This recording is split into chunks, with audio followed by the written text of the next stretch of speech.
Nabona kazibu kati singa neyisaako. Naye kati asiwuse jangu osiwuse oli size mufaliso ye kati nkoze ntya kuba nze gwe baasibiddeyo ate kati egundi nze omukojo gweguluma okufuka kundi girere nankani ey'omuzu naye ayagala girere zika era nali alabe ng'agira naye kwata ebigere byonangira nze ntya naye kati awo awulira omukojo ogumusimbye yiyanga munakibuga wano siri mu kyalo ogenda mu kibuga olina okuba nga oli mu kibuga nga talengera obumooli ng'alengera obumooli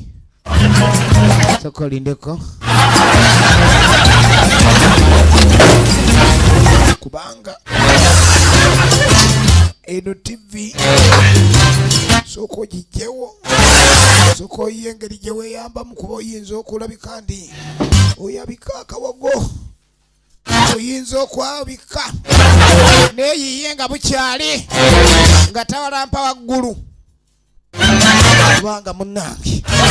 bannakibuga bo batusobedde wano wemba seeyiyiriza mu kamooli tunuulira firimu munigiba ng'atayisa mu kamooli obudde bwakededa kumbe masiikini yeesulira wano agemudde Allah bwatyo bwakikoze soko olindeko mwana tumbadde muyonta alaba ate abantu be n'abajjukira bisimillah musajja wattu kumbe no waliwo yeetaasa gwe buno obumooli buvaamu soda eta soda obumooli buvaamu soda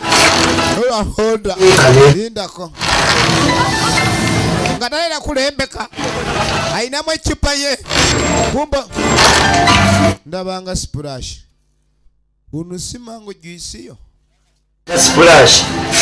ono mango juisiyo mango juisi yennyini kama munange webali kulabika nyompadde ekyokulya n'ekyokunywa